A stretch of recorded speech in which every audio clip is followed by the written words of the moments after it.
Hola, buenos días, ¿me escuchan? Ay, escucha mi voz, ¿verdad? Ahí está.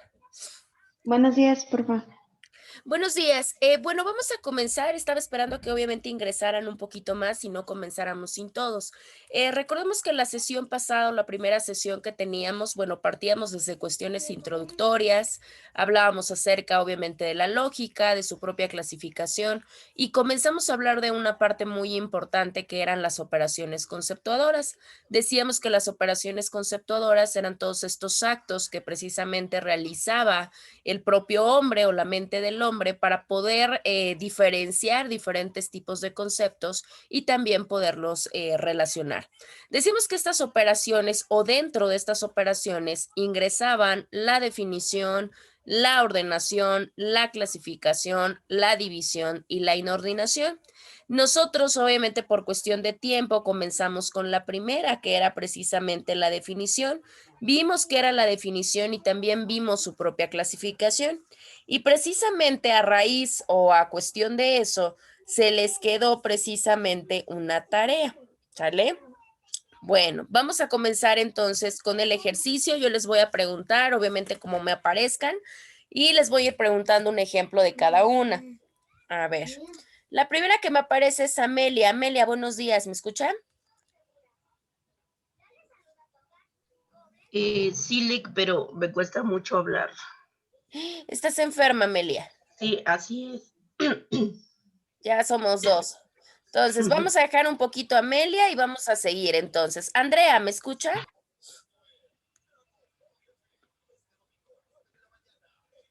Sí, profe. Andrea, ¿tendrías tu ejemplo de la definición nominal por sinonimia? No, profe. No, Andrea. Eso era otra cosa que les iba a decir. Chequen, hay actividades que nosotros vamos a ir comentando, pero van a haber actividades que ya se van a encontrar cargadas dentro de su plataforma ustedes tienen que cumplir con ambas, tanto las que ya estén cargadas como las que dejemos en sesión. Se los digo porque si algo noté, y creo que ya se los había comentado en el curso pasado, es que precisamente eso los afectó mucho, más allá del propio rendimiento en la evaluación y demás el incumplimiento obviamente en la cuestión de la plataforma, eso les afectó, así que tengan mucho cuidado, porque pues, recuerden que 35%, o sea, 3.5 puntos, sí es mucho. Entonces tengan cuidado por esa parte. Ángela, ¿me escucha?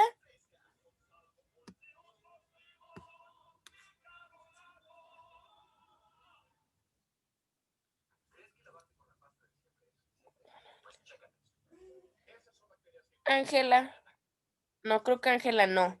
A ver, los voy nombrando conforme me aparecen. Diana, ¿me escuchas? Sí, Diana, ¿tú tendrás tu ejemplo de definición nominal por sinonimia? sí, voy. Está en mi compu, estoy en eso.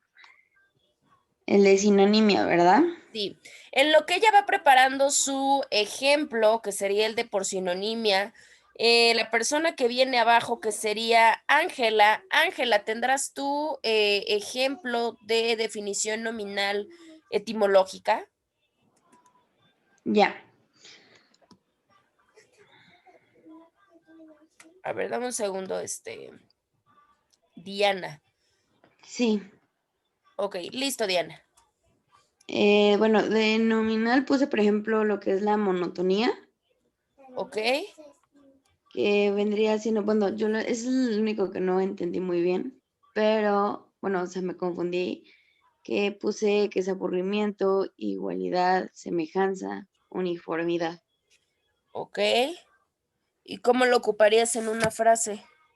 Por ejemplo, que mi trabajo, bueno, no mi trabajo actual, pero por ejemplo en mi trabajo pasado era muy monótono en el hecho de realizar papeleos o documentaciones, que Ok, sería que actualmente, bueno, que en ese entonces era muy recurrente o muy igualitario en el hacer documentaciones con respecto en algún tema. Claro, si alguien le preguntara a su compañera que no entiende el significado de monótono y ella lo transforma esa palabra por sinonimia a la parte de repetitivo, reiterado, aburrido, constante, pues obviamente cualquiera podría entender la forma de cómo era su anterior trabajo. Bien, Diana, sin ningún problema. A ver, Gracias. ok, a ver, vamos por partes entonces. Amelia, pues obviamente no puede hablar. Andrea comenta que no tiene la tarea para que brincarnos esa parte. Ángela no contesta. Jiménez, ¿quién es Jiménez? Buenos días, maestra. Yo, Maricruz. Ah, Es que no sé por qué Maricruz, perfecto. me Es que como aparece dando el así. apellido me quedé y dije, bueno, Maricruz, ¿usted sí la realizó? Sí, maestra, sí realicé la tarea, pero ahorita estoy entrando a curso y la verdad, a turno, perdón, Ah, y la tiene verdad, curso. No, no tengo se turno. preocupe. No, no, Y no, la sin verdad, problema. traigo a la mano de el documento donde hice la tarea, pero sí, sí la hice. Sí la hizo, ok, no, no se preocupe, vaya a su curso y ya cualquier cosa es más, si gusta salir para que obviamente no la estemos como interrumpiendo y ya si termina antes, pues ya se incorpora y si no, pues no hay ningún problema. Gracias, maestra. Perfecto, ahora vi a alguien que no había visto. Saraí, ¿nos escuchas?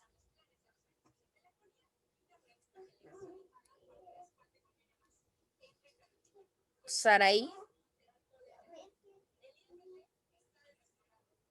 Ay, Dios. Diana, una preguntota, ¿tendrás el número tú de Saraí? Ay, ya, bueno, Sí. sí, Sí, bueno, no seas malita, ¿será que luego le puedas pasar el mío para que se contacte? Porque sí, si claro que mal sí, no maestra. recuerdo, creo que ella se acaba de incorporar, ¿no?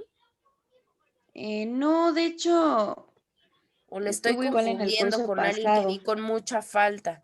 Pero bueno, si no, luego lo checo con ella. Pero sí, bueno, ahorita que pase lista, ya lo checamos con calma. Claro, Bueno, como no hicieron en su cuestión de tarea, recuerden que también dentro de su sesión síncrona tienen que participar y si no participan, recuerden que solamente tenemos 7 sesiones. Entonces, obviamente la participación del día de hoy pues estaría básicamente perdida. Les voy a pedir que por favor hagan esa práctica porque es parte de su examen. Entonces, si ahorita no comprendemos lo que es una definición nominal por sinonimia o una nominal etimológica, o una real descriptiva, una real esencial, vamos a tener problemas más adelante, sobre todo para la cuestión de su examen. Yo sí les comenté, obviamente esta materia o esta asignatura, comparación de historia del derecho, sí es un poquito más compleja. Entonces hay que tener mucho cuidado ahí. Bueno, a ver, les voy a proyectar el material y entonces mejor seguimos avanzando para que no nos estemos parando dentro de esa manera. Yo de todos modos al rato, pues ya quien entregó la tarea, al rato también tendré que checar en la cuestión de obviamente de la plataforma institucional. Bueno, vimos todas las definiciones, ya yo creo que ya les aparece el material. Vimos también dime Diana. maestra, una pregunta. Es que a mí me confundió mucho en lo que era la real esencial física y la real esencial metafísica. Para ejemplos, bueno, a mí me costó muchísimo trabajo. Ok, entonces ahorita retomamos la real esencial, ¿verdad? Sí, real esencial física y metafísica, Ok, que son las perfecto. que realmente me costaron mucho trabajo entender. O sea, de las demás no hubo como que ningún inconveniente, nada más que sí Claro, me costaron trabajo las últimas dos. las últimas dos, tanto la esencial, metafísica y la física. Exactamente. Ok. Bueno, damos obviamente un repaso, sobre todo en cuestión de definiciones como tal. Hablábamos la clase pasada acerca de la definición real esencial. Decíamos que la esencial, por eso se llama esencial, porque refleja como tal todas estas propiedades que le pertenecen o que son internas a un objeto. Obviamente cuando hablamos de objeto puede ser cualquier tipo de cosa, de persona, de planta, de animal, de lo que sea que ustedes pretendan definir. Y decíamos que esto perdura a través de los cambios. ¿Qué quiere decir esto? Que son las cosas que van a tener o las propiedades que van a tener las cosas como tal a través del tiempo. Una de las partes importantes decíamos que precisamente era la parte de la definición real esencial, tanto física como la metafísica. Decíamos que la primera era toda la cuestión de ¿cómo podríamos explicarlo? Todas estas cosas que nosotros podemos percibir a través de nuestros sentidos, que quiere decir que son palpables y que son observables a simple vista. Como tal, pues obviamente por eso hasta decíamos que se puede hasta incorporar o se puede identificar con lo que era la definición causal material, porque precisamente hablamos de los compuestos que precisamente tiene este objeto, el cual pretendemos definir. El ejemplo que nosotros dimos era el del hombre. Decíamos, bueno, el hombre está compuesto de huesos, está compuesto de músculos, está compuesto de extremidades, porque al final de cuentas, esa parte física esencial es algo que nosotros percibimos a través de los sentidos. Nosotros si nos vemos, claramente veremos si tenemos dos brazos, dos piernas o todo lo contrario, nos falta alguno de ellos. Sin embargo, el conflicto viene en la segunda, que era precisamente la cuestión de los principios metafísicos, que era esta definición real metafísica. En el caso de la metafísica, esta definición va más allá de lo que nosotros físicamente podemos visualizar. Básicamente se refiere a todo lo abstracto que compone cualquier cosa o cualquier objeto. Y obviamente, pues nosotros utilizamos básicamente ideas que nosotros mismos nos hacemos para poderle encontrar características precisas. Decíamos en este caso, siguiendo con el mismo ejemplo del hombre, ¿cuál podría ser una definición real, esencial de carácter metafísico? Pues decíamos, podría ser el alma, podría ser el espíritu. Recuerdo que su compañera en ese momento hablaba de la cuestión de hasta de las creencias o de la fe. Por supuesto, al final de cuentas no todos tenemos la misma fe en algo. Sin embargo, todos creemos en algo. Ahí está. El alma, sabemos que hay algo que tenemos, pero que no podemos percibir o que no podemos tocar. Es más, cosas más racionables, los sentimientos. Obviamente todos tenemos sentimientos y emociones, pero yo no puedo palpar o yo no puedo ver o yo no puedo tocar el amor, por mencionar alguno, o la tristeza o el enojo. Yo no lo puedo tocar como si puedo tocar un brazo o cualquier tipo de cuestión física. Bueno, materializándolo en otra cuestión para la parte de otro ejemplo que se nos pudiera ocurrir, vamos a pensar en el Estado, por ejemplo. Si nosotros hablamos en el Estado desde una definición real, esencial de carácter físico, nosotros podríamos hablar de que al Estado lo compone la población. Y la población, nosotros como mexicanos, claro que vemos quiénes somos mexicanos, nos podemos tocar, nos podemos visualizar, somos tangibles dentro de esta cuestión de la realidad física. Eso por un lado, pero si yo les digo, a ver, vamos a dar una definición real, esencial de tipo metafísico del propio Estado, podríamos hablar, por ejemplo, del poder. El poder nosotros no lo podemos tocar, no lo podemos visualizar, no está en el plano físico, es algo abstracto, es algo intangible, pero que al final de cuentas sí forma parte del Estado. Otro ejemplo de carácter metafísico en esta misma situación del Estado y ubicándolo a la parte jurídica, la soberanía, por ejemplo. La soberanía bien sabemos que reside en el pueblo, que nosotros le entregamos a los gobernantes para que ellos la ejerciten. Sí, sí lo sabemos, pero la soberanía es una ficción del derecho o es una ficción del Estado. Nosotros no la podemos tocar porque es intangible, no la podemos visualizar, no la podemos materializar, ¿sale? Así quedaría entonces la parte de la definición real esencial, tanto física como metafísica. Hasta acá, Diana o alguien más, ¿ya queda un poquito más clara esta? Ya me quedó claro. Muchísimas gracias, maestra. No te preocupes, Diana. Perfecto. Bueno, si ya no hay dudas en la parte de las definiciones, que sí, verdaderamente es un poquito más complejo, yo les decía, afortunado, desgraciadamente, para su área, lo que obviamente están estudiando en la parte formativa, pues obviamente nosotros vamos a trabajar más con las cuestiones, trabajamos con personas, pero trabajamos con las ficciones de esas personas. Por ello es que esta carrera pues es tan compleja dentro de esta parte de estudio. Porque como les decía, ustedes tienen que analizar pues qué es un estado, qué es soberanía, qué es democracia, qué es poder, muchas cosas que son de cierta manera intangibles y que si nosotros no observamos de una manera correcta, pues obviamente tendemos a fallar. Bueno, tenemos otras operaciones conceptuadoras importantes, como lo es la parte de la clasificación y como lo es la parte de la división. En el caso de la clasificación y la división, son básicamente un ordenamiento de carácter jerárquico, obviamente de cuestión de conceptos. Nosotros clasificamos de acuerdo a un determinado criterio. Eso es completamente cierto. Nosotros buscamos las características o nuestros puntos de vista para poder clasificar o para poder dividir algún tipo de objeto.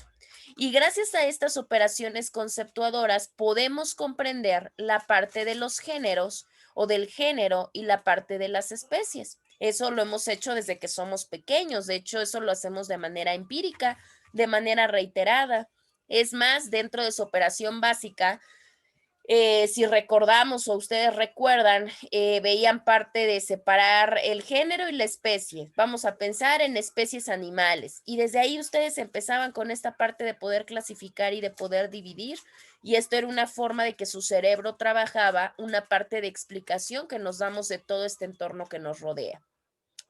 En esta parte de la clasificación y la división se distinguen tres elementos básicos, ¿sí? Y estos son muy importantes porque son los que nos ayudan a estas operaciones. El primer elemento que tenemos es el todo o un todo, ¿sí? ¿Qué quiere decir? Pues obviamente nos explica que es un concepto y no como tal la cosa misma o la cosa por sí sola. Tenemos otro elemento que es precisamente sus partes, pues claro, las partes que componen un todo. Y el último, tenemos un fundamento. Ese es el tercer elemento. ¿Qué quiere decir el fundamento? El fundamento básicamente va a ser el criterio que vamos a utilizar para poder dividir o para poder clasificar, ¿sí?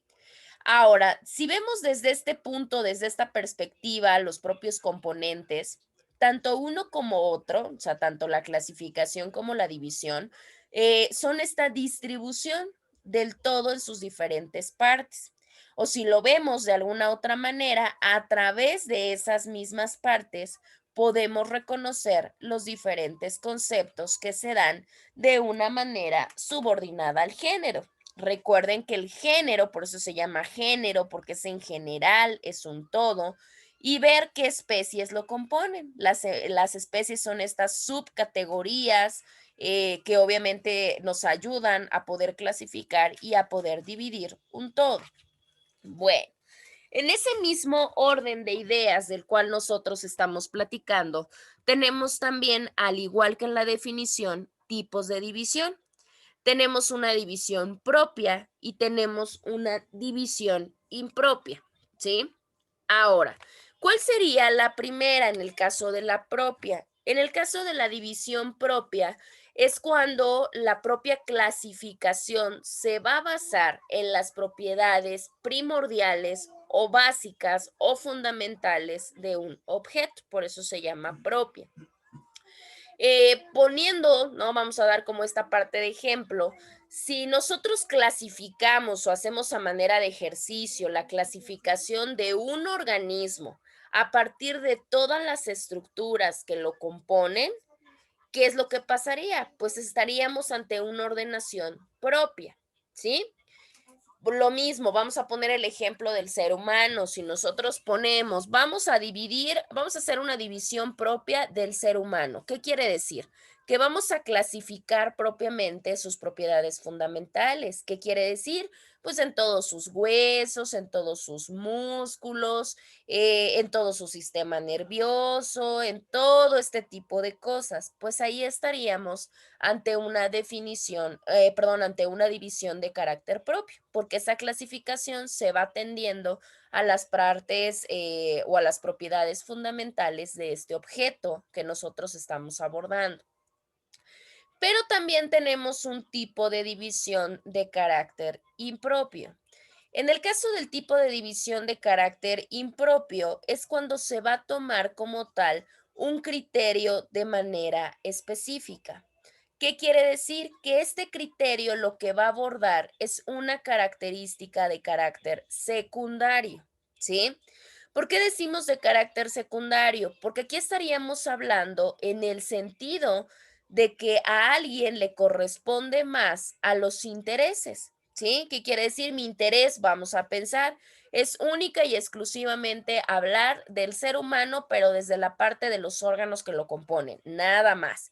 Y pues la realidad es que los órganos no estaríamos hablando de la única cuestión, podría ser una cuestión que a mi criterio es importante. De acuerdo a mi interés, pues es importante solamente hacer este tipo de división. Esto, pues obviamente la división impropia ayuda a que se pueda organizar, digamos, de una manera un poquito detallada toda esta parte de este mundo de las clasificaciones. Y obviamente va más en esta parte de ir clasificando por partes que a las propias propiedades como tal de carácter fundamental del objeto del que nosotros estemos hablando. Bueno. Eso por parte de la división y la clasificación, la verdad es que en esa parte tenemos cuestiones muy sencillas. Pero posteriormente tenemos la cuestión de la inordinación. Recuerden que la inordinación es la cuarta operación conceptuadora. Si nosotros hablamos de la inordinación, esta sería una operación también conceptuadora que se va a encargar de ordenar como tal un concepto dentro de una gradación o dentro de una secuencia o dentro de una jerarquía, ¿sí? Esta inordinación va de lo menos a lo más, ¿sale? La inordinación como tal puede ser por extensión o puede ser por parte genética. Nosotros ya más o menos comentamos de esto. En la primera, cuando nosotros hablamos de una inordinación por extensión, quiere decir que ya se encuentra un orden, o sea, ya tenemos una jerarquía ya dada o ya autorizada. Y lo único que nosotros hacemos como tal es incorporar un concepto nuevo. O sea, nosotros lo que hacemos es incorporar única y exclusivamente un concepto nuevo. Ahora, para poner esta parte ya en una cuestión material, si nosotros ponemos el ejemplo de que tenemos un rompecabezas que está con algunas partes sí y con algunas partes no, ¿qué es lo que pasa? El rompecabezas ya tiene una forma estructurada, o sea, ustedes pueden hacer lo que ustedes quieran, pero al final de cuentas el orden ya se encuentra completamente establecido. ¿Qué es lo que pasa si yo encuentro una pieza que como tal va a embonar? No va a embonar en cualquier lado, tiene un lugar específico donde va a embonar correctamente. ¿No? Donde va a embonar de manera exclusiva, ¿no? En un lugar único. Pues lo único que hago es incorporar esta pieza que yo acabo de encontrar a un orden que ya se encuentra preestablecido, ¿sí? En otra parte o en otra situación que sería este mismo orden de ideas, pero con otro ejemplo para que nos quede un poquito más claro.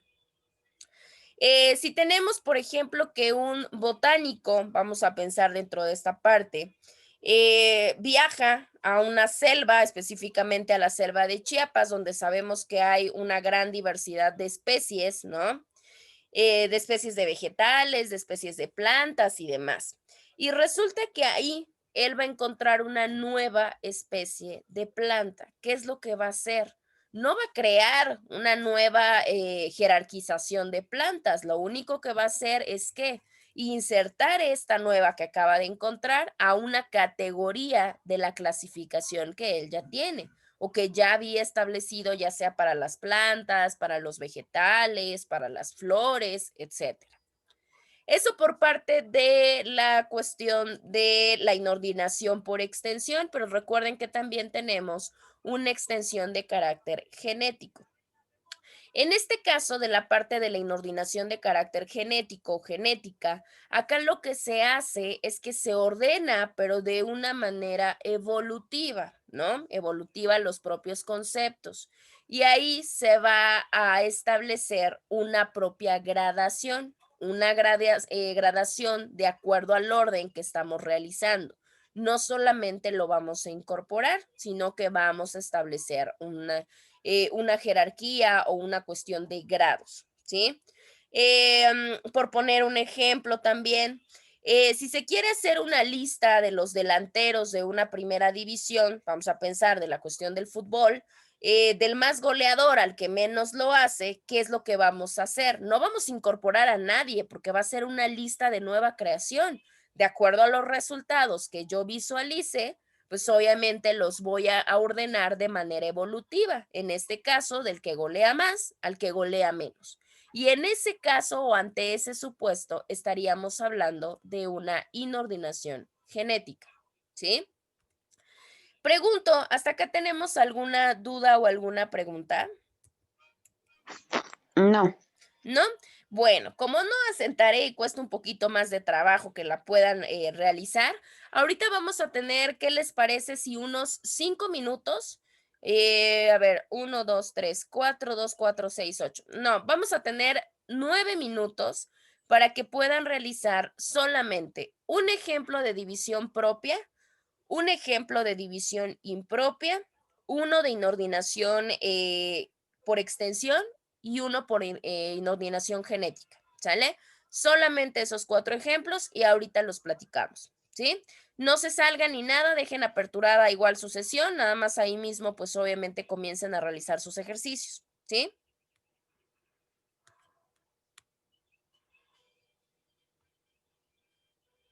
Profa, Dígame. dijo propia, impropia y ¿cuál otro? La propia y la impropia, pero en el caso de la división y en el caso de la inordinación, inordinación de carácter genético e inordinación por extensión. Extensión, ¿verdad? Sí, de hecho acá se los dejo, si quieren no se los quito y se los dejo ahí. Ok, perfecto. ¿Sí? Gracias. Perfecto. Sí. Bueno, pues realícenlos entonces y ahorita los platicamos.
Gracias, maestra.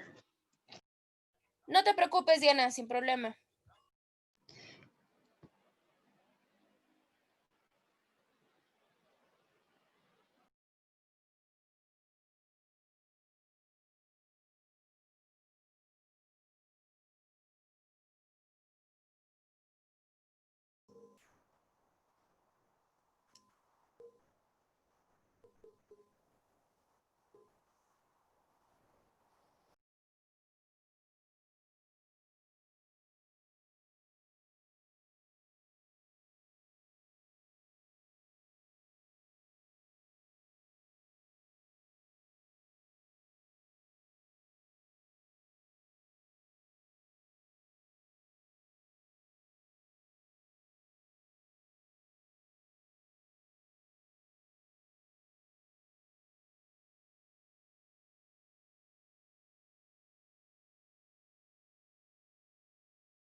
Lick, buenos días.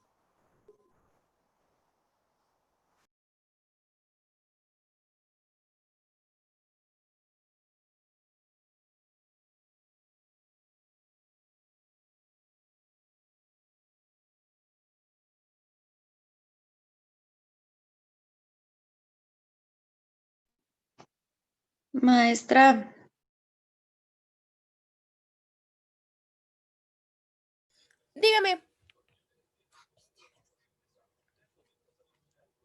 Dígame, dígame.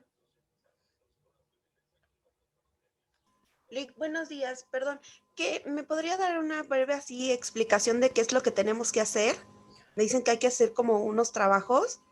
Sí, explicamos ya ahorita lo que era la clasificación y la división y tienen que hacer un ejemplo de cada una, tienen que hacer un ejemplo de división propia, un ejemplo de división impropia, uno de inordinación por extensión y uno de inordinación genética. Ok, bueno. Gracias, Lick. ¿Sí?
Hola, buenos días. ¿Alguien acabó de ingresar? ¿Es usted, Juan?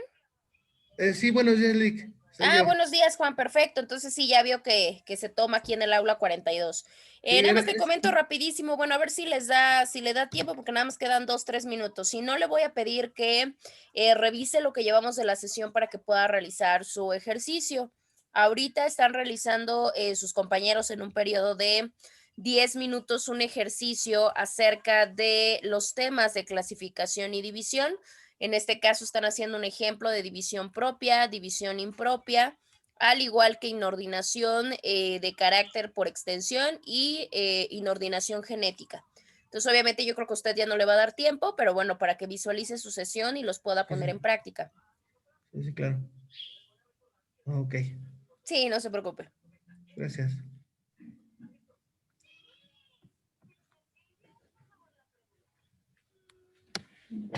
¿Los demás ya acabaron sus ejemplos? No, ¿No? ¿En dónde vas, Diana? estoy pensando, porque ahorita me quedé con no se me ocurre una de la impropia, pero es la única que me falta. Es la que te falta, perfecto. Ay, Dios, bueno, Amelia no, ni la quiero, importunar. Ángela, Evelyn, Saraí, ¿cómo van con los ejemplos? Yo apenas estoy leyendo mis para saber de qué se trata. Cierto, porque Sí, te porque incorporaste entré. después, Ajá. ¿verdad, Evelyn? Bueno. Sí, Lick. Por fin sí ingresó, bueno, sí, porque ya no me contestó Ángela y Saraí. Sí, Lick, buenos días. Lo que pasa es que he tenido problemas con mi micrófono. Conexión. Ah, perfecto. Ah, ok, Ángela. Yo Pero sí bueno. estoy también, soy Saraí, Ah, ok, Saraí, entonces también estás haciendo tus ejemplos. ¿Cómo van? más o menos. Más o menos, ¿no? Les digo. Bueno, ya no hay problema. Donde ahorita se queden ya, por lo menos nada más como práctica, pues ya vamos ejercitando esta cuestión mental. ¿Y quién me falta? ¿Quién me falta? Creo que nada más. Bueno, es que son puras chicas, salvo su compañero Juan que se acaba de incorporar, pero obviamente pues él no tiene todavía los ejemplos.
Bueno, perfecto. Entonces hasta ahí acabamos nuestros ejemplos, ya nada más a manera de práctica. ¿Hay alguien que le guste voluntariamente dar su ejemplo? ¿Alguno de los ejemplos que tenga? Yo, A ver, adelante, Diana.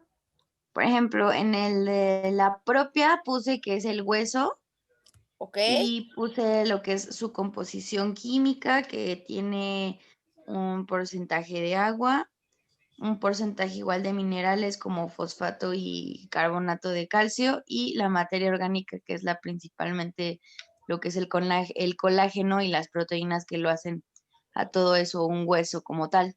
Ok. No sé si esté bien. Sí, está bien, Diana. Ah, ok. Perfecto. ¿Alguien más? ¿Con algún otro ejemplo? Queda todavía la impropia y quedan las de inordinación.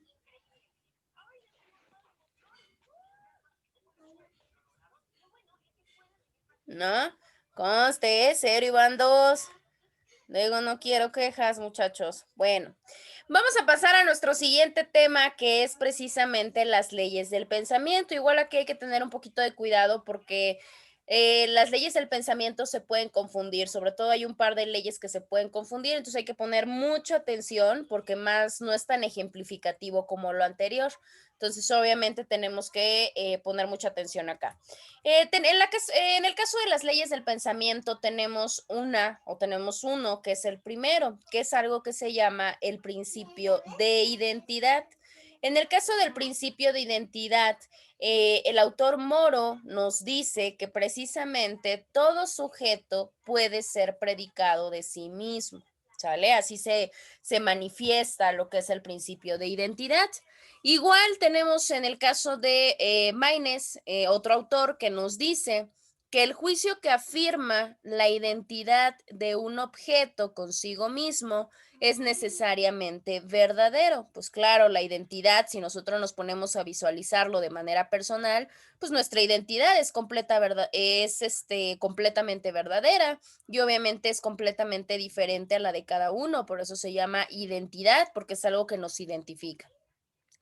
A referencia de esta misma situación nos dice, en el caso del autor Moro, que no establece la veracidad del juicio, sin embargo, pues es algo completamente evidente.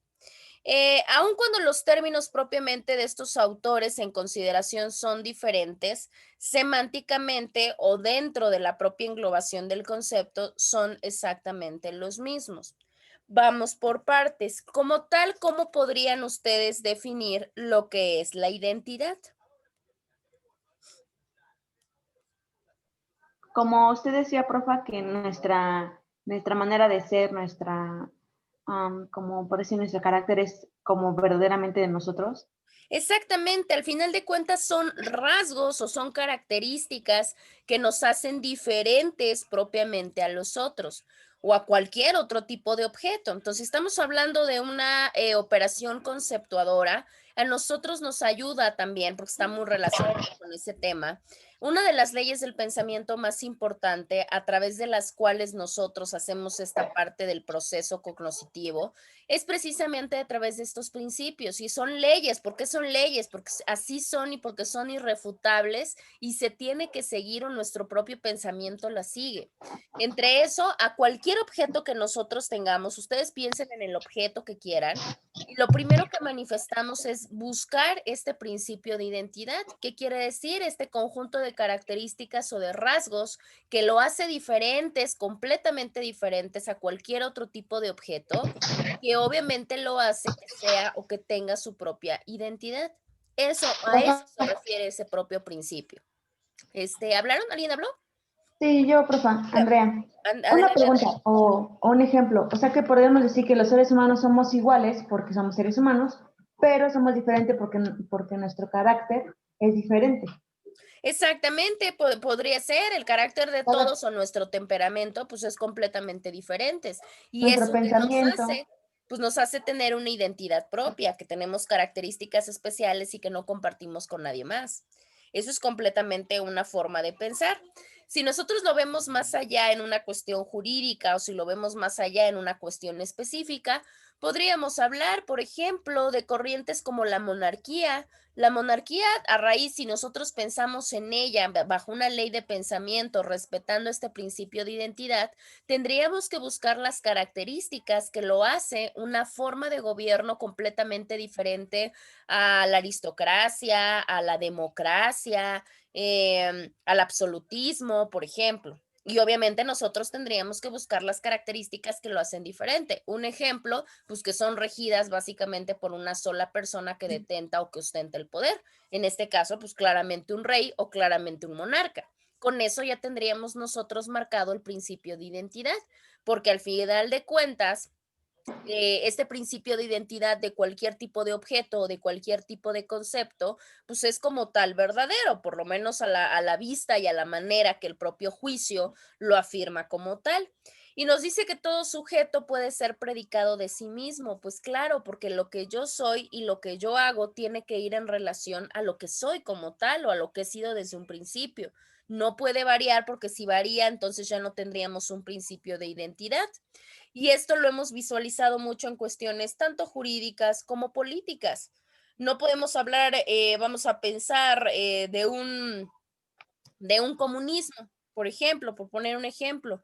Pero no podemos hablar de un comunismo si no se hace esta economía colectiva. Decimos, ah, caray, pues entonces ahí no hay un principio de identidad. ¿Qué quiere decir?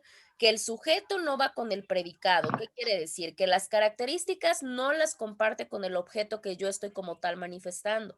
Entonces, al haber esta contrariedad, ¿qué quiere decir? Pues que no hay identidad porque no compone sus propios elementos una cosa con la otra.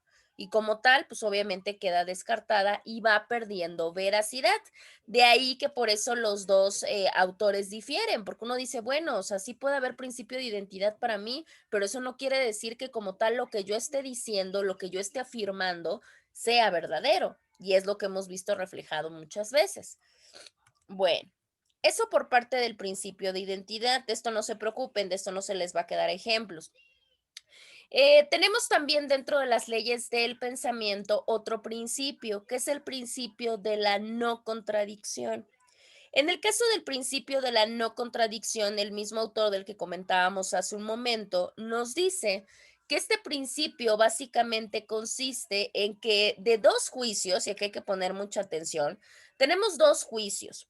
De estos dos juicios, uno afirma lo que el otro niega, ¿sí? Y obviamente no puede ser simultáneamente verdadero. ¿Qué quiere decir? Si tenemos un juicio que nos afirma algo, pero por otro lado tenemos algún otro juicio que nos niega lo mismo, ¿qué es lo que va a pasar? Alguno de estos dos está mal, ¿no? ¿Por qué? Porque no puede ser verdadero y falso al mismo tiempo. No puede ser afirmativo y negativo al mismo tiempo. ¿Sale? Alguno como tal tiene que ser verdadero de los dos. No sabemos si el que niega, no sabemos si el que afirma. Ahora, el otro autor del cual también ya hemos platicado nos dice o lo explica como tal este principio de la no contradicción, que dos juicios contradictorios no pueden ser verdaderos. Pues claro que no, si hay una contrariedad es por algo, porque esta oposición se funda en algo y por algo, pues obviamente no podrían ser ambos de un carácter verdadero. Tendríamos que decretar cuál es esta parte y tenemos que aplicar este principio de la no contradicción, porque si hay una contradicción, en automático estaríamos ante la parte de una probable falsedad, ¿sí?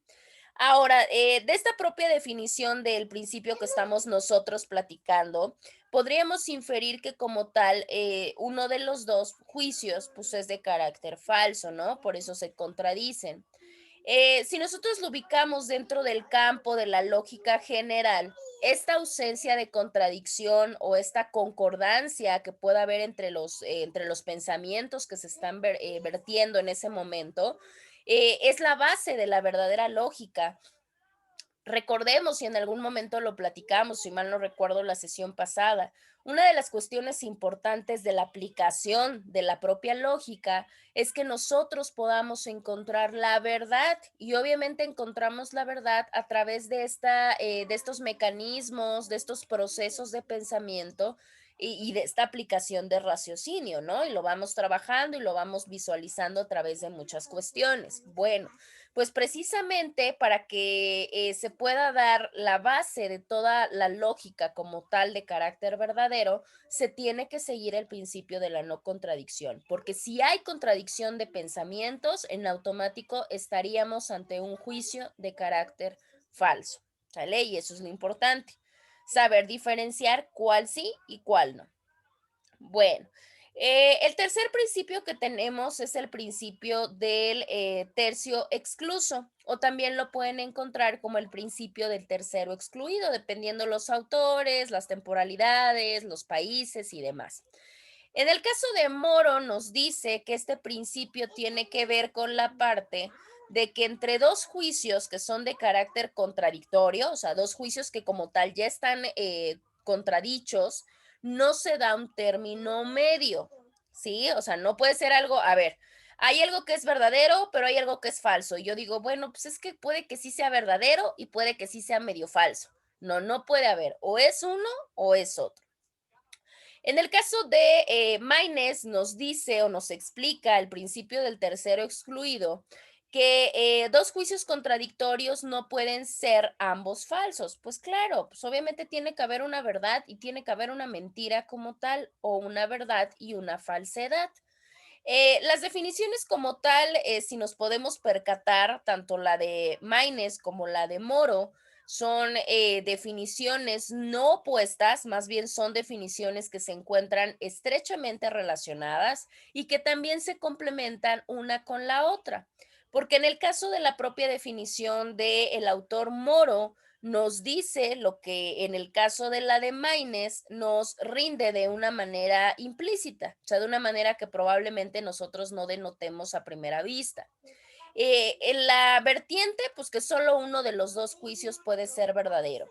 Por eso se llama de tercero excluido, porque tiene que quedar excluido el término medio. No hay un término medio y no puede operar. Vamos a poner un ejemplo de carácter jurídico. ¿Qué pasa si nosotros hablamos o nosotros mencionamos entre una persona, por eso actualmente se habla de probables responsables, ¿sale? ¿Qué quiere decir? Mientras unos van a decir que la persona es culpable o que es responsable de la comisión de un delito, la otra va a decir que no, va a decir que la persona es inocente. Bueno, aquí estaríamos hablando de que tenemos dos juicios que se contradicen. ¿Qué pasa? El juez, que va a ser esta persona que se va a encargar de definir la propia situación, él no puede decir, bueno, es que como que sí es verdadero que es culpable, pero como que también es verdadero que es inocente. No, no puede haber término medio. Tiene que haber una verdad y tiene que haber una falsedad, ¿sí? Bueno, y tenemos el cuarto principio, que es este principio de la razón suficiente. En el caso del principio de la razón suficiente, nos habla, es un principio, de hecho es uno de los primeros, porque es un principio que se hablaba desde hace muchísimos años. De hecho, se dice que ese principio lo trabajó mucho Leibniz, que se encargó de todos estos temas de lógica desde las primeras bases, por lo menos de la lógica formal, y fue también estudiado por Chopin.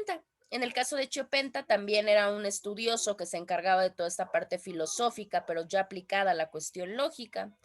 Y nos dicen, como tal, este autor que nos explica este principio de razón suficiente, que todo ser tiene en sí mismo o fuera de sí la propia razón de ser.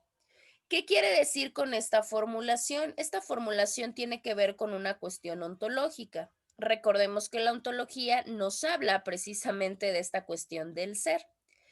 En el caso de Maynes nos dice que, o lo expresa de otra manera, nos expresa que todo juicio, para ser verdadero, ha de ser menester de un fundamento suficiente. Con esta razón o con esta parte nosotros lo podríamos comprender que cualquier cosa es capaz de tener o de enunciarse en sí mismo.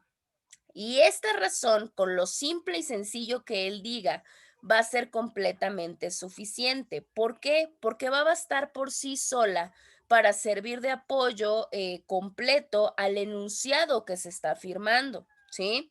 Y obviamente no hace falta absolutamente nada más para que el juicio sea plenamente verdadero, ¿sí? Esta razón, ahora, ¿qué pasa contrario sensu, no? A la parte contraria para que nosotros lo podamos comprender. ¿Qué sería cuando yo digo que la razón es insuficiente? Bueno, cuando yo digo que la razón es insuficiente, es cuando como tal esta razón que yo estoy dando no basta por sí sola, ¿sí? Para abordar que mi enunciado es completamente verdadero, sino que necesito buscar diferentes tipos de complemento para que como tal se pueda comprobar la veracidad, ¿sí? Tenemos ejemplos, el ejemplo, pues obviamente los juicios positivos universales. ¿Qué quiere decir? Todo lo que ya está mandatado y que ya ha pasado por una metodología o por un método específico, eso como tal son juicios positivos universales. Por ejemplo, si hablamos y lo comentamos en algún momento, si yo digo un triángulo es una figura de tres lados. No va a haber nadie acá que me diga que no es cierto, que una figura es una figura, perdón, que un triángulo es una figura, no sé, de 4, de 5 lados. ¿Por qué no lo hay? porque simple y sencillamente ya es un juicio de carácter universal. Un triángulo va a ser un triángulo en México, un triángulo va a ser un triángulo en Alemania, en Chile, en China, en París, en donde sea, ¿sale? ¿Qué quiere decir? Que cualquier persona que se presente con el argumento del triángulo es una figura de 3 lados, pues obviamente va a estar obedeciendo a este principio de razón suficiente. Con el simple hecho de que lo diga, va a ser un hecho completamente verdadero. No va a necesitar ni demostrarlo, no va a necesitar ni enseñarnos la figura, ni buscar una prueba, ni mucho menos. Este principio tiende a que por sí solo ya se sobreentiende la propia veracidad, ya está completamente aceptado el propio criterio, ¿sí? Bueno, ¿hasta acá tienen alguna duda de los 4 principios de las leyes del pensamiento? No. ¿No? Perfecto. Bueno, si no hay duda, entonces vamos a continuar con nuestro siguiente tema, que ya es una aplicación más formativa de acuerdo a lo que ustedes están estudiando, que precisamente es la lógica jurídica, o sea, esta aplicación de la lógica, pero ya en nuestro campo aplicativo, que sería el ámbito jurídico. Como tal, la lógica jurídica, cabe mencionar que parte, obviamente, de esta lógica que se ha encargado de examinar desde el punto de vista formal, pues todas estas operaciones intelectuales, estas operaciones conceptuadoras de las cuales nosotros ya platicamos, pero ya las operaciones intelectuales no de todas las personas en general, sino de la parte de los juristas. Cuando nosotros hablamos de los juristas, cabe mencionar que nos estamos refiriendo a los propios juzgadores como tal, no a los que crean las normas, sino a los que como tal las aplican. Así como también la lógica jurídica también se encarga de esta parte del estudio de los productos o de los resultados mentales que se dan a partir de todas estas operaciones de la propia memoria humana. ¿Cómo qué? Pues obviamente como los conceptos, las divisiones, las definiciones, los juicios, los raciocinios, pero obviamente todos de carácter jurídico. Y como tal, pues obviamente merecen en parte de su objeto específico, pues el nombre de lógica jurídica. ¿Por qué? Porque son todos estos campos aplicativos, pero solamente que en el ámbito jurídico. Bueno. Tenemos un autor muy conocido dentro de la parte de la formación dentro del derecho, que es precisamente el autor Eduardo García Maínez.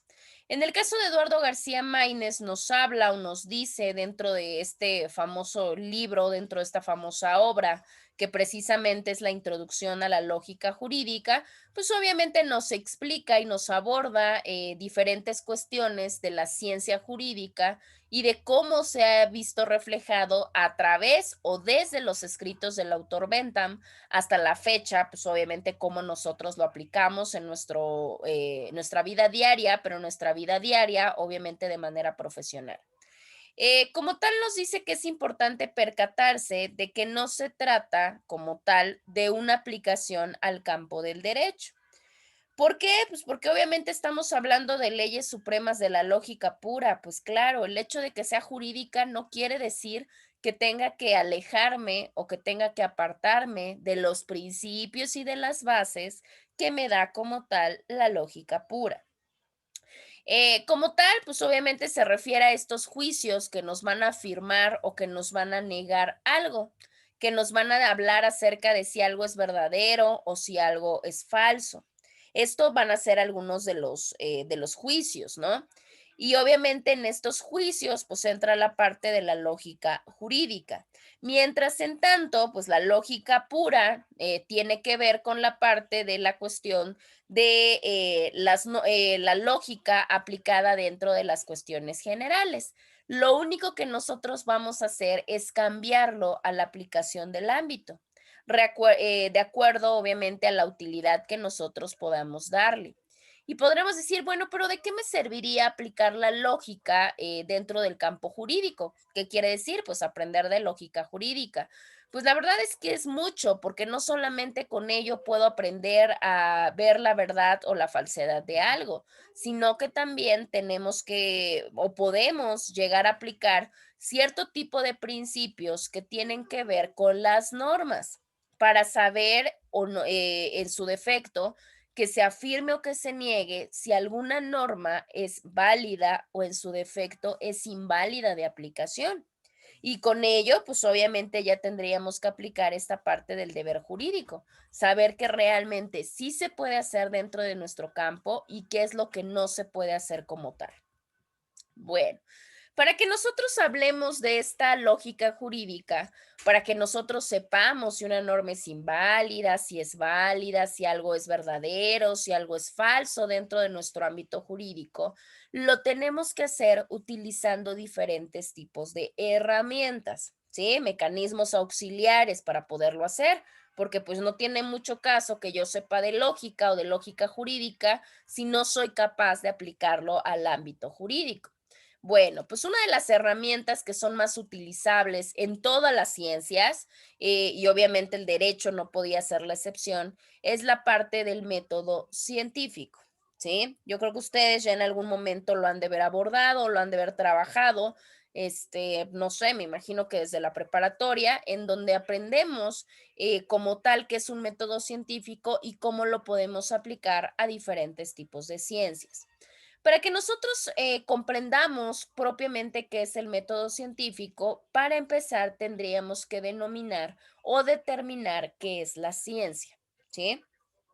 Si nosotros nos vamos como tal a una cuestión primaria, a la parte de lo que nos dice el diccionario de la Real Academia Española, nos dice que la ciencia va a ser un conocimiento cierto, ¿sí? Un conocimiento cierto de las cosas por sus principios o por sus causas. O también lo define como tal, como un cuerpo de doctrina, ¿sí? Un cuerpo que se va formando, que está ordenado y que va a constituir un ramo particular del humano saber. Eso por parte general, o sea, por parte de lo que nos da la significación del diccionario de la Real Academia Española. Pero si lo traspasamos a otra parte mucho más precisa, la ciencia como tal la podríamos entender nosotros como un cuerpo de doctrina. ¿Qué quiere decir? Este cuerpo de doctrina que tiene validez de carácter universal, o sea, que es para todos, que era parte de lo que comentábamos nosotros hace un momento. Esta doctrina que es de validez universal tiene certeza objetiva. ¿Qué quiere decir? Que ya siguió cuestiones metódicas, cuestiones sistemáticas y que como tal, esta ciencia está delimitada en un cierto tipo de sector, ¿sí? Obviamente un sector de la propia realidad y como tal, eso va a constituir un ramo particular del saber humano. De hecho, si nos damos cuenta, no dista tanto de la parte de la definición que nos da el diccionario de la Real Academia Española. La ciencia va muy a la parte de los conocimientos que ya han sido aceptados y que ya se tienen como esta parte universal del conocimiento. Por ejemplo, lo que platicábamos hace un momento, la parte del triángulo. El triángulo viene por parte de ciencia geométrica, y esto es un conocimiento aceptado de manera universal. ¿Por qué? Porque para poder determinar que un triángulo es una figura de 3 lados, se tuvo que pasar a través de este método científico, de esta cuestión de sistemática, de esta cuestión objetiva, dentro de un sector delimitado del saber, y pues al final de cuentas me arrojó un conocimiento. Esto básicamente va a ser la ciencia. Bueno, como tal la ciencia tiene un camino, ¿no? ¿Qué quiere decir? Pues obviamente para que sea ciencia, pues tiene que tener un mecanismo o una forma de que se puedan hacer las cosas con un determinado orden, porque es una parte muy importante. Podemos tener mucho conocimiento, pero si nosotros no tenemos un conocimiento ordenado, la realidad es que el aprendizaje no va a ser bueno, ¿sale?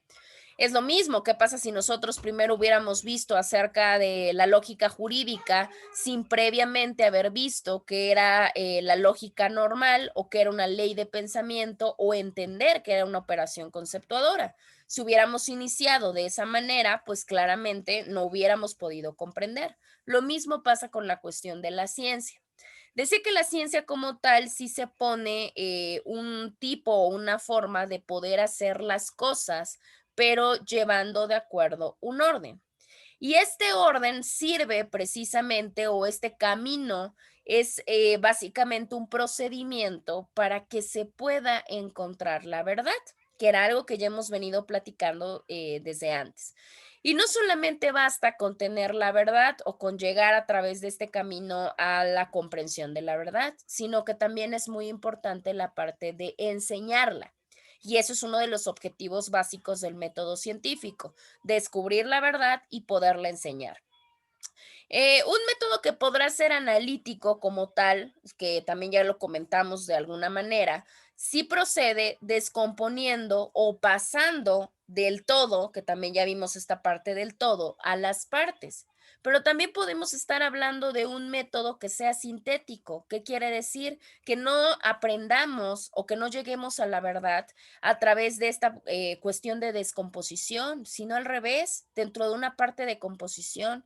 ¿Qué quiere decir? Pasando de las partes a formar un todo. Y esa es la importancia de poder saber que es un mecanismo útil para poder hallar la verdad. Ahora, ya sabemos que como tal, pues la ciencia busca un camino para poder hacer las cosas. Pero ¿cuál es este camino para poder hacer las cosas o para poder hallar la verdad? Pues este camino es el método científico, ¿sale? En el caso del método científico tenemos una definición sencilla, pero es una definición que contiene por lo menos los elementos más importantes y que es precisamente la definición de Kerlinger. En el caso de este autor nos define que el método científico va a ser un estudio, de ahí tenemos que partir, que es un estudio, pero va a ser un estudio sistemático, controlado, empírico y crítico de proposiciones hipotéticas, ¿sí? Acerca de presuntas relaciones entre varios fenómenos, ¿sí? Bueno. En esta parte nos habla de un estudio. Claramente debe de ser un estudio sistemático porque se tienen que ir abordando diferentes partes. Controlado porque recordemos que vamos bajo un orden. Empírico, porque se habla que el método científico es un estudio empírico, porque también necesita, y lo vamos a ver un poco más adelante cuando hablemos de esta metodología de investigación, es una cuestión empírica porque no solamente basta con la teoría, sino que necesita la práctica para poder comprobar que las cosas son como se están diciendo que son. Y crítico de proposiciones, claro, para poder tener un conocimiento completo y un conocimiento verdadero, se necesita y es básico la crítica de proposiciones hipotéticas. ¿Qué quiere decir? Pues obviamente criticar las vertientes, las opiniones, los aprendizajes, las enseñanzas de gente que creyó tener o haber dicho la verdad. Y eso solamente se logra a través del propio cuestionamiento. Por ello, pues siempre se ha manifestado que la mejor forma en la cual ustedes aprendan es preguntando y es cuestionando, porque el hecho de que lo haya dicho tal autor o del hecho de que lo diga su maestro no quiere decir que se tenga la realidad o la verdad absoluta. Ustedes están en una completa libertad de poder cuestionar. Y entre más se cuestionen y entre más tengan esta parte de crítica a cierto tipo de ideologías o de proposiciones o de conocimientos, su aprendizaje claramente va a ser mayor y eso ustedes lo irán comprobando conforme vayan avanzando. ¿Cómo lo van a lograr? Aparte de mucha práctica, pues mucho estudio y obviamente este cuestionamiento que entre más se participe y entre más se dé esta parte argumentativa, sus conocimientos pues obviamente se van a ir incrementando.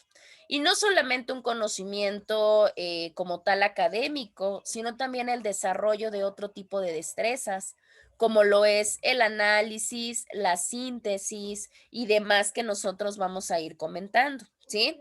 Acerca de diferentes presuntas relaciones entre diferentes fenómenos. Claro, para que nosotros podamos tener una ideología completa acerca de un fenómeno, por supuesto que tenemos que ver diferentes tipos de relaciones. Eso es un hecho. Les voy a poner un ejemplo. Si nosotros hablamos del tema ya aplicándolo a la cuestión jurídica, la parte de la delincuencia, por ejemplo, ¿sale? Vamos a poner el ejemplo práctico de la delincuencia. Andrea, ¿cuál crees que sea el primer factor del por qué los jóvenes delinquen?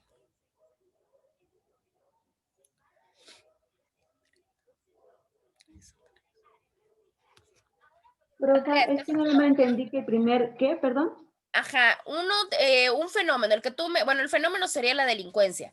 Un factor, el que a ti se te ocurra del por qué crees que los jóvenes delinquen, o sea, cometen delitos. Por la pobreza. Por la pobreza, exacto. Ok, Evelyn, ¿cuál crees que sea otro factor por el cual los jóvenes delinquen? Yo creo que por la falta de educación. Falta de educación, ok. Diana, otro factor. Falta de educación académica. Ah, ok, de formación, perfecto, ok. Sí. Aquí hay que tener mucho cuidado, ¿eh? Y esa es una de las partes muy importantes. Hablamos y su compañera bien hizo todavía la situación de regresarse. Primero dijo, educación, y luego dijo, no, bueno, educación académica, claro. No hay que confundir porque está mal enfocada la parte de la formación académica y de la educación. ¿Por qué? Hemos visto personas que tienen solamente la primaria o que no tienen ningún tipo de instrucción académica y son personas con una educación increíble. Y sin embargo, tenemos a personas que tienen una formación académica de postdoctorado y la realidad es que su educación está por el suelo. Entonces, no hay que confundir. Su compañera ya obviamente hizo esta reflexión y dijo, bueno, yo me refiero a la parte académica. Perfecto. Diana, ¿algún otro factor? La tenía y se me fue por estar escuchando. El desenvolvimiento en algún grupo en el que la persona esté como tal. ¿Como Desenvolvimiento social o bueno, no sé cómo explicarlo. O sea, como que se junten con grupos o algo así. Exactamente, ajá. Como que banda o... El medio en el que Exact- se rodea, ¿no? Exactamente, el medio en el que perfecto. está. Claro, la persona. cuestión social. Bueno. Ujú. En ese inter, nosotros pasando a la cuestión que estamos, ¿por qué es importante o por qué podríamos seguirlo a través de un método científico? Porque si nosotros tenemos un fenómeno como lo puede ser la delincuencia, tenemos que ver las proposiciones o la hipótesis o las ideas que nos han aportado en diferentes momentos, pero no solamente va a bastar para que yo pueda llegar a esta parte del factor que provoca la delincuencia en los jóvenes, decir que es por pobreza. Obviamente yo tengo que entrelazar diversos fenómenos, como ustedes lo hicieron, la pobreza, la situación de las relaciones sociales, el nivel académico, la familia, el Estado y todo ese tipo de cosas. Pues precisamente el método científico es esta parte del estudio de no solamente una cosa, sino de varios fenómenos. Y entre más fenómenos yo pueda visualizar, obviamente mi conocimiento y mi explicación y mi verdad a la que yo voy a llegar, pues va a ser más completa, ¿sí? Absoluta es un poquito complicado, sobre todo, y lo vamos a comentar más adelante, para las ciencias sociales. Para las ciencias exactas, bueno, ahí tenemos un poquito de variabilidad, porque claro, a través de fórmulas y números, pues se puede llegar a una verdad absoluta, ¿no? Una fórmula me va a tener que arrojar el mismo resultado, aunque el procedimiento sea diferente. En el caso del derecho como ciencia social, la realidad es que no, acá es un poco más complejo por todo lo que hemos venido comentando. Bueno, eso por parte de la cuestión del método científico. Si nosotros buscamos como tal, pues obviamente para que se haga una sistematización de todos los métodos científicos que existen alrededor del mundo, que podemos utilizar como estas herramientas para obtener o que utiliza la ciencia para obtener sus conocimientos, la realidad es que es bien complicado porque hay muchísimas variantes. Si ustedes lo pueden comprobar, si hacen una búsqueda rápida, van a comprobar que hay un sinfín de métodos científicos utilizables. Otra de las partes importantes, pues es que nosotros tengamos presente que ningún método, aunque sea científico, ninguno como tal es un camino infalible para el conocimiento. ¿Qué quiere decir? Que ninguno va a ser completamente certero o que ninguno me va a asegurar que los resultados que arroje van a ser completamente verdaderos y absolutos, ¿sí? Todos pueden estar sometidos a una parte o a un rango de error. Sin embargo, pues obviamente el hecho de que se pueda tener un rango de error, pues obviamente pero se reduce muchísimo menos a que si no se lleva esta sistematización o a que si no se lleva este método científico. Todos los tipos de métodos nos ayudan porque como tal construyen un tipo de propuesta, pero una propuesta no nada más porque se me dé la gana, sino una propuesta de carácter racional, o sea, ya estamos ocupando la razón para poder llegar a la obtención del conocimiento. Y eso es muy importante porque ya tendríamos una mayor certeza de que lo que yo estoy conociendo es una situación real y es una situación verdadera. O sea, ya tener esa propia confianza. ¿Qué pasa con la propia diferenciación? La diferenciación es muy importante porque les había comentado, no podemos pretender que los métodos que yo ocupo para las ciencias naturales sean los mismos que yo puedo ocupar para las ciencias sociales. ¿Por qué? Porque su objeto de estudio, porque su objeto de conocimiento, porque su objeto de cuestión es completamente diferente y por tanto yo tengo que poder diferenciar entre cuál me sirve más para una y cuál me sirve más para otra. En el caso de las ciencias sociales, recordemos que las ciencias sociales o las disciplinas que se encuentran dentro de las ciencias sociales generalmente se tratan o se ocupan de diferentes tipos de aspecto, pero relativos a las cuestiones de comportamiento y relativos a todas las actividades que desarrollan propiamente las personas o los seres humanos. Y obviamente son características que muchas veces pues no han sido estudiadas, por eso la complejidad del propio asunto, porque no hay una cuestión determinante en el ser humano. Nos hemos percatado alrededor de toda esta historia y nos hemos percatado alrededor de todo este mecanismo que los seres humanos van evolucionando, los seres humanos van cambiando sus comportamientos, sus ideologías, sus costumbres, etcétera.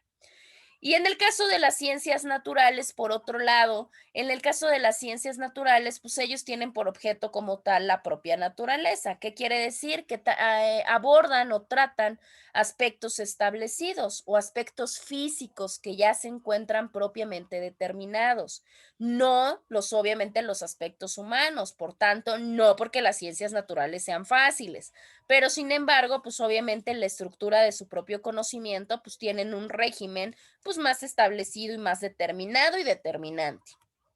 Bueno, con ello y con esta parte del poder diferenciar que no se pueden aplicar los mismos en cada área del conocimiento o en cada tipo de ciencia, pues obviamente tendríamos que pasar a visualizar los métodos científicos. Vamos a verlos de manera general, pero sí vamos a ir mencionando cuáles son los mejores o cuáles son los mayormente aplicados y los de mayor utilidad dentro del campo de las ciencias sociales. Bueno, el primero que tenemos es un método empírico analítico. En el caso del método empírico analítico, si mal no recuerdo, nosotros ya habíamos creo que visualizado, no sé si visualicé con ustedes en algún momento algo de método, pero no, ¿verdad? ¿O sí? En la materia anterior. Método, Creo que sí. Sí, yo según también yo, medio me sí. acuerdo que sí los platicamos, pero los platicamos de manera general. Pero bueno, nosotros vamos a atender obviamente a los que vamos a visualizar acá, porque la mayoría están más enfocados en la cuestión jurídica. Bueno, pero nada más por si no los recordamos y demás, y si hay alguno que se repite, pues ya obviamente los pueden tener en cuenta. El primero que tenemos es un método empírico analítico. ¿Qué quiere decir? El conocimiento como tal se presenta, y ya lo vimos, de una manera lógica, pero también en este tipo de método, el conocimiento va a ser autocorrectivo y va a ser de carácter progresivo. ¿Qué quiere decir esta parte de autocorrectivo y de progresivo? Autocorrectivo que con la propia obtención de conocimientos, o sea, conforme el grado que se vaya obteniendo de conocimientos, se pueden ir corrigiendo los errores. Pues claro, como todo, nosotros entre mayor conocimiento tengamos, pues obviamente los errores prácticos que se cometan, pues van a ser menores. Y va a ser progresivo, por supuesto, porque al ir obteniendo conocimientos, pues vamos avanzando. Y eso claramente ustedes lo ven a través de su propia formación profesional. Ustedes van avanzando de un primero a un segundo, a un tercero, a un cuarto cuatrimestre y así se van. ¿Por qué? Pues porque obviamente van en esta cuestión progresiva. El método empírico analítico cabe mencionar que se puede utilizar en cualquier tipo de ciencia, tanto en ciencias naturales como en ciencias sociales, y no hay ningún tipo de problema. Y también caracteriza a todas estas ciencias descriptivas. De hecho, se menciona que este método empírico analítico, o sea, de práctica y análisis, es un método generalmente o que mayormente se utiliza de manera general y se basa en la lógica empírica. Dentro de este podemos observar diferentes técnicas que vamos a comentar también. Pero ¿por qué se dice que podemos observar varios métodos específicos? Porque dentro del método empírico analítico encontramos otros métodos que van obteniendo diferente tipo de información. Decíamos que que es el método empírico analítico, es muy importante porque se basa en la lógica empírica. Recordemos que la parte empírica es esta cuestión de la práctica, de la praxis, del experimento, ¿sí?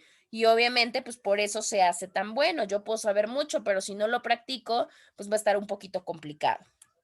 Bueno, ¿cuáles son los métodos específicos que se encuentran dentro del método empírico analítico? Aquí los tenemos. Hay que tener mucho cuidado porque muchos de ellos son subdivididos, ¿sale? Entonces hay que tener mucho cuidado porque si no nos podemos confundir. El primero de ellos, dentro de esta parte empírica analítica, tenemos el método experimental como tal, al 100%. Como tal nos dice que es un método relevante porque como tal se habla de una cuestión empírica. ¿Por qué? Pues porque obviamente solamente se hace o se obtiene el conocimiento a través de la propia práctica, ¿sí? De hecho, si nos damos cuenta, muchas personas tienen conocimiento a raíz de la práctica. Generalmente lo vemos en la parte de los oficios.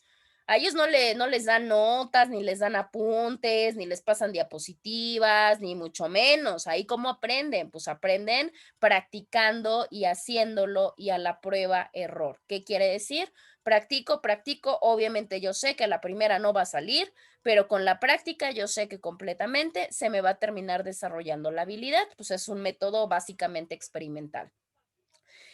¿Sirve el método experimental para la cuestión propia del derecho? El empírico analítico sí, el experimental como tal no, porque aunque gran parte de los conocimientos se obtienen a través de la práctica, sí se necesita tener un conocimiento previo o una instrucción teórica previa a la propia práctica, ¿sale?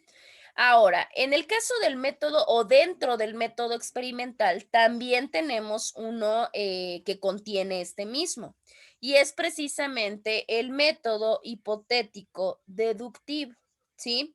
En este caso, se considera este método experimental dentro de esta parte como un método independiente. En el caso del hipotético deductivo, pasaría a ser como una parte más específica del empírico analítico. Es más, aunque se considerara fuera del mismo. ¿En qué consiste el método hipotético deductivo? Precisamente en que yo formulo hipótesis, o sea, formulo ideas o supuestos en mi cabeza y de ahí yo deduzco las razones y para mí eso es una obtención de conocimientos. Es complicado porque la realidad para aplicar un método hipotético deductivo, pues necesitaría tener un conocimiento previo para poder hacer un supuesto y a través de eso deducir una respuesta para obtener mi conocimiento. Entonces sería un poquito complicado aplicarlo de primera mano, por lo menos dentro de nuestro orden o dentro de nuestra área. Específicamente para ustedes, ahorita aplicar un método hipotético deductivo les sería complicado. Tenemos una segunda subdivisión del método empírico y que es precisamente después del experimental, el método de la observación científica. En el caso del método de la observación científica, cabe mencionar que es muy propio de las ciencias descriptivas. Vamos por partes porque ya tocamos 2 veces esa parte. ¿Cuál es una ciencia descriptiva?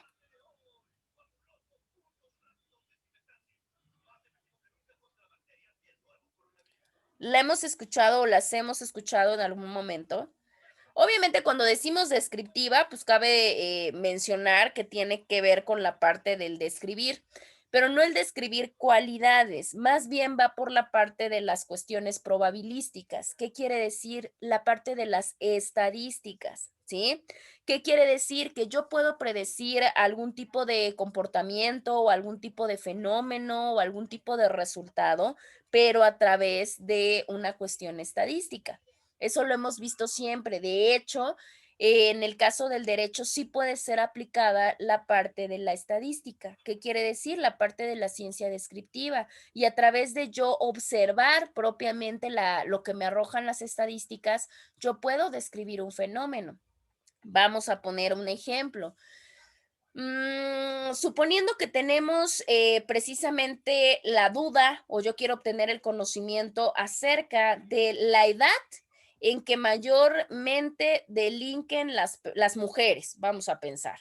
Entonces, para eso, pues yo empiezo a visualizar las estadísticas del Centro de Reinserción Social Femenil y resulta que yo me empiezo a percatar que en las bases de datos me arroja una estadística en donde me dice que la mayoría de la población que se encuentra ahí es población que oscila entre los, no sé, 25 y 35 años.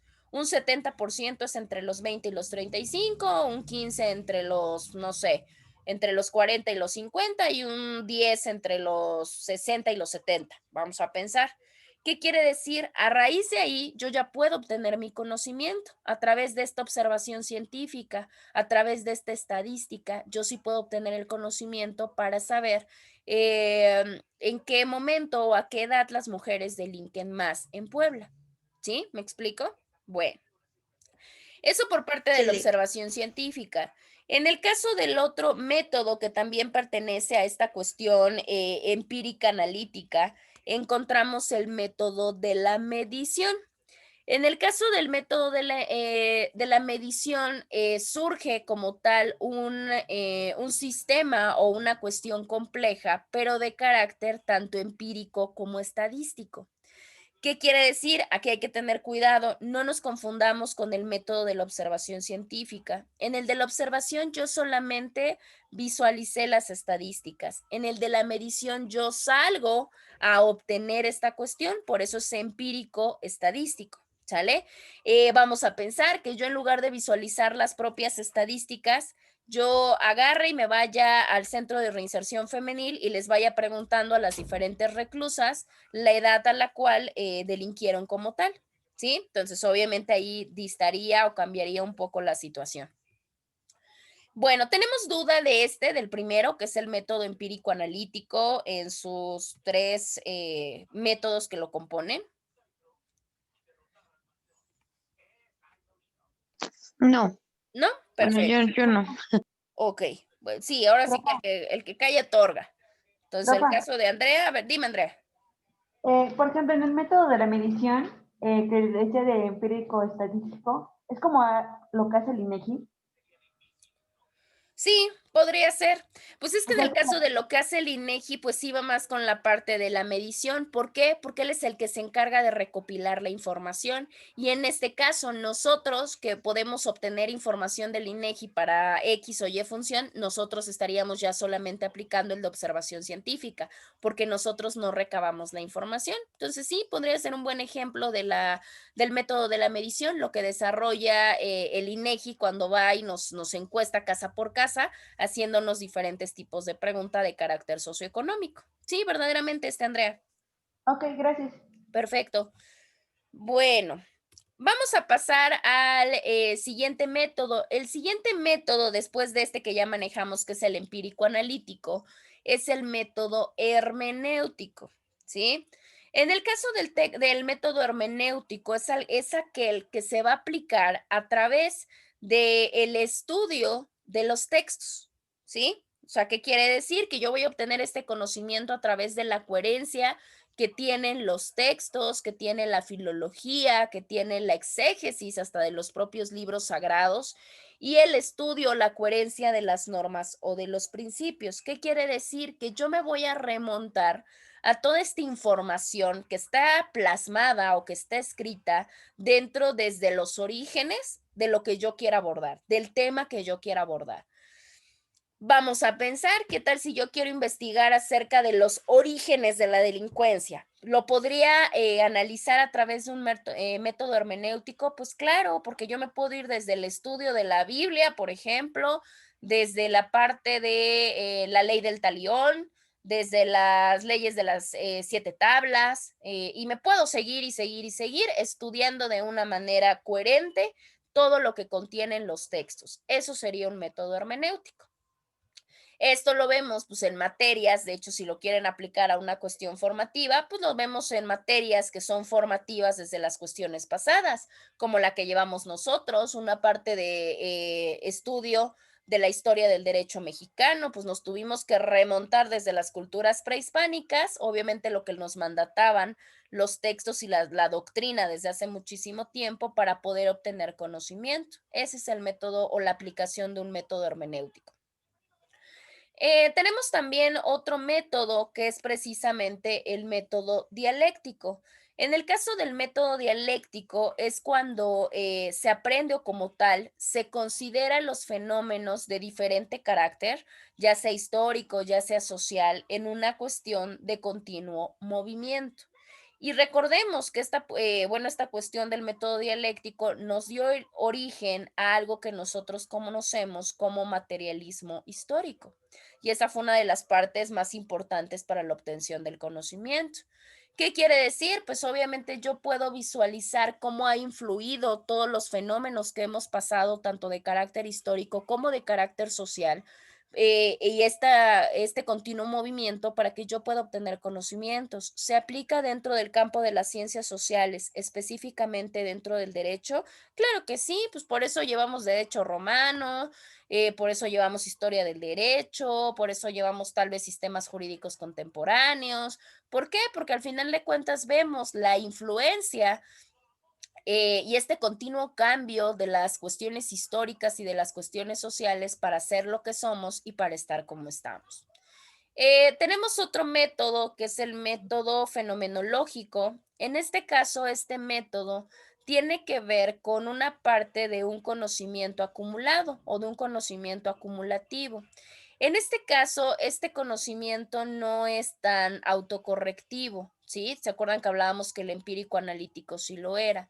En el caso del fenomenológico, no, ese casi, aunque obtengas conocimiento, no vas autocorrigiendo, porque lo único que haces es obtener el conocimiento a través del estudio de los fenómenos. Pues claro, lo que platicábamos hace un momento, por ejemplo, la cuestión del fenómeno de la delincuencia.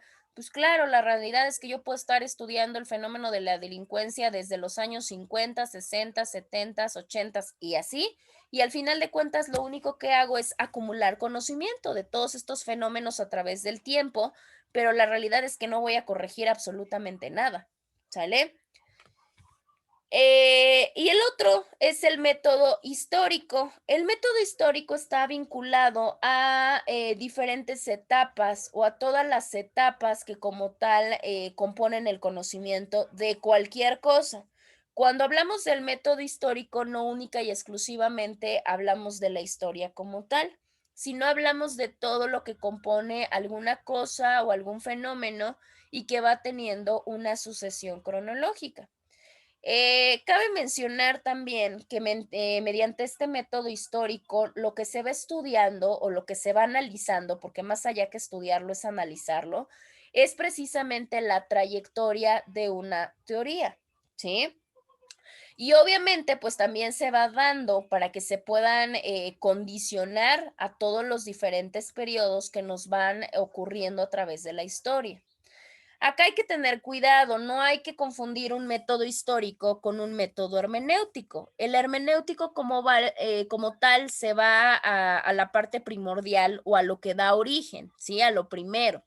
Y en el caso de lo histórico, pues son todas las etapas que componen algo, ¿sí? Vamos a pensar una cuestión, no sé, se me ocurre dentro de esta parte de método histórico, vamos a pensar que analicemos el derecho penal. Tendríamos que ver el derecho penal desde su creación hasta cómo lo manejamos actualmente. Y con ello tendríamos que ir dando una secuencia cronológica de cómo fue en los años, en 1880, por ejemplo, cómo fue en los años 1920, cómo fue en Inglaterra, cómo fue en España, cómo fue en México. Y con ello podríamos ir entendiendo que en el caso del derecho penal, anteriormente solo se veía como una cuestión sancionadora. ¿Qué quiere decir? Aquel que cometa un delito se le va a castigar, fin. ¿no? Y actualmente no, actualmente ya está más vinculada hasta con cuestiones preventivas. ¿Qué quiere decir? No solamente basta con sancionar o con castigar al sujeto, sino que también es muy importante antes de llegar a esa parte prevenir que el sujeto cometa conductas ilícitas, y para eso tendría que ver la cuestión del por qué lo comete y cómo hago para que precisamente esos factores se quiten y no llegue a cometer un delito. Pues de eso se encarga el método histórico. Estos 4 de manera general, el 2, el 3, el 4 y el 5, son completamente aplicables a la parte del derecho y a la parte de la cuestión jurídica. Los pueden utilizar, y otra parte muy importante de esta cuestión, aparte de que pueden utilizarlos, los pueden combinar, ¿sale? ¿Qué quiere decir? Que pueden utilizar dentro de un objeto de estudio, pueden utilizar una cuestión de la combinación de métodos para poder llegar a un resultado más completo, y no habría absolutamente ningún problema. Cualquiera de ellos lo podrían utilizar y les podría servir para una determinada utilización o una determinada obtención de conocimiento. Cualquiera de estos, ¿sale? ¿Preguntas? ¿Hasta acá tienen alguna duda, alguna pregunta, alguna contribución de estos 4? No. ¿No? ¿Seguros? No, pues, ya les dije. ¿Mande? Ya les dije mis como ejemplos de los que entendí más o menos. Perfecto, ok. Bueno, yo nada más les voy a pedir, ahorita yo de manera específica no les voy a, obviamente, a poner una tarea específica, pero sí tienen tarea en la plataforma, entonces nada más les pido por favor que la revisen. Obviamente recuerden que estaríamos en nuestra segunda semana y que chequen obviamente el tiempo para que lo entreguen en tiempo y en forma y no tengamos ningún problema con la cuestión de las actividades. Eso por un lado. Y por el otro les voy a pedir un favor. Van a tener que pensar un tema que a ustedes les gustaría abordar y trabajar, ¿sale? Un tema, el que ustedes quieran.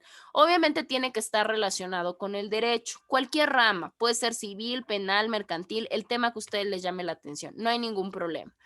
Tienen gran variedad, ¿por qué? Porque el derecho se relaciona prácticamente con todo, ¿no? De hecho, hasta un tema deportivo o un tema artístico lo pueden ustedes hasta traspolar a una cuestión jurídica, ¿sale? Entonces piensen el tema que sea de La mayor delincuencia interés. sí, ¿verdad? ¿Mande? Con la delincuencia sí. ¿Cómo con la delincuencia? También puede ser ese tema. Ah, claro, sí. Ustedes piensen nada más uno en general. Ya la siguiente sesión vamos a irlo puliendo para que me entiendan, porque vamos a realizar, después de este tema que nosotros tenemos que ver, que es precisamente la cuestión del método científico y demás, nosotros ya vamos a comenzar a hablar de la propia metodología de la investigación. Recuerden que nuestra materia como tal es métodos y técnicas de la investigación jurídica. ¿Qué quiere decir? Que tenemos que llevar a cabo una metodología de investigación aplicando método y aplicando las diferentes etapas. Obviamente, yo les voy a ir dando cuáles son las etapas para que de un tema cualquiera o del tema que ustedes elijan de su interés, lo podamos ir puliendo y al final ustedes hagan la presentación de su tema. ¿Sale? Eso ya lo vamos a ir comentando. En esto nos vamos a aventar, yo creo que 2 sesiones. Yo creo que va a ser la tercera y la cuarta sesión, pero pues es la parte más fuerte como tal del curso, porque al final de cuentas es lo que ustedes van a poner en práctica con lo que nosotros ya hemos aprendido. Con esa parte les decía, no hay ningún problema con el tema que elijan, solo si ya quiero que traigan una noción o una idea. Lo pueden cambiar, claro que lo pueden cambiar después, pero nada mejor que pues obviamente su idea ya sea clara. Precisamente para evitar que se haga aburrido y que se haga complicado como tal, por eso les estoy dando a elegir, para que obviamente no sea yo la que les ponga un determinado tema, sino que sea algo que a ustedes les entusiasme o que ustedes tengan interés por conocerlo como tal. ¿Sale? Entonces, por eso les estoy dando esa oportunidad y también la oportunidad de que estén al pendiente de su plataforma y chequen su segunda actividad para que no se atrasen. Otra de las cuestiones, van a trabajar, no se preocupen, van a trabajarlo de manera individual. La idea era que, si estuviéramos en presencial, muy probablemente sería en equipo, pero en esta parte va a ser un poquito complicado, entonces mejor lo vamos a hacer de manera individual, ¿sale? Bueno, ¿hasta acá tienen alguna duda o alguna pregunta con respecto a algo, al tema, la tarea, algo? No. ¿No? Perfecto. La tarea que nos encargó está en la plataforma EVA, ¿no? ¿Cuál tarea? ¿La Pues primera dijo que o la de ahorita? checara, no, la de ahorita. La de ahorita sí, aparece en la segunda semana. En la segunda semana tienen actividad. De hecho, en todas las semanas tienen actividad, por eso les comento. Aguas, aunque yo no les diga, oigan, chequen su plataforma, ustedes ya saben que semana con semana tienen mínimo una actividad que tienen que realizar ahí. De hecho, ahorita que pasemos a metodología, se van a dar cuenta que van a tener una una tarea de FAUL, digamos, que ya tienen cargada en la plataforma y muy probablemente tengamos que ir trabajando una segunda actividad por la cuestión de la metodología. No es tan complicado, pero para que lo tengamos presente, ¿sí? Maestra, una pregunta. Dígame. Estoy ahorita viendo lo que es en la plataforma, que son las lecturas. Ok. Pero para enviarle la tarea como tal, no me aparece la opción. Ya. A ver, hay que tener cuidado. Cuando ustedes nada más vean que son lecturas de apoyo y que no tienen espacio para cargar nada, es porque nada más son eso, lecturas de apoyo para que ustedes profundicen, para que ustedes se tengan más detalles de los temas. Es como material de apoyo. Ya si ustedes ven los espacios, porque ahí mismo les delimita, por ejemplo, tarea con envío de archivos, infografía, resumen o lo que sea, ya sabrán que obviamente esas sí son las que tienen que enviar. Por eso les comentaba, no he checado ahorita, porque obviamente su materia la cargué desde agosto, entonces no he checado bien ahorita qué actividad tienen en la segunda semana. Pero si no tienen espacio o si no tienen una situación para envío de archivos, quiere decir que entonces no tienen tarea. Ah, ok. ¿Sale? Entonces, nada más sí es importante que por lo menos una leidita sí le vayan dando a sus materiales de apoyo, porque al final de cuentas recuerden que están en una modalidad ejecutiva. ¿Qué quiere decir? Que pues obviamente a ustedes no se les ve 2 veces por semana, solamente es una. Entonces, sí es menos tiempo. Entonces, eso demanda que ustedes tengan pues más trabajo proactivo fuera de las propias sesiones. ¿Sale? Ok. Gracias, maestra. Perfecto. Bueno, les voy a pasar lista para que ya se puedan retirar. ¿Está Evelyn? Sí, Lick. Sí, aquí estoy, aquí Ahí estoy. estás, ¿verdad, Evelyn? Perfecto. ¿Está Alexis? No, ¿verdad? Amelia, sí está. Maricruz se fue a su curso. Citlali, No. no, ¿verdad? Citlali no está. Diana, sí está. Ángela, Sí. sí está. Jael no entró, ¿verdad? No. Guillermo, bueno, pues creo que no. Andrea, Aquí estoy. perfecto. Y Cruz Acosta, no está. Y Saraí, perfecto. Aquí estoy. Sí, perfecto. Entonces ya nada más me faltó Alexis, Citlali, Jael y Miguel Ángel. ¿Sale? Ay, nada más les voy a pedir rapidísimo, por favor, que se aperturen su cámara rápido, nada más para que les tome su evidencia. Y ya, ahora sí no los molesté porque luego dicen que se les traba más el internet si abren cámara. Caray.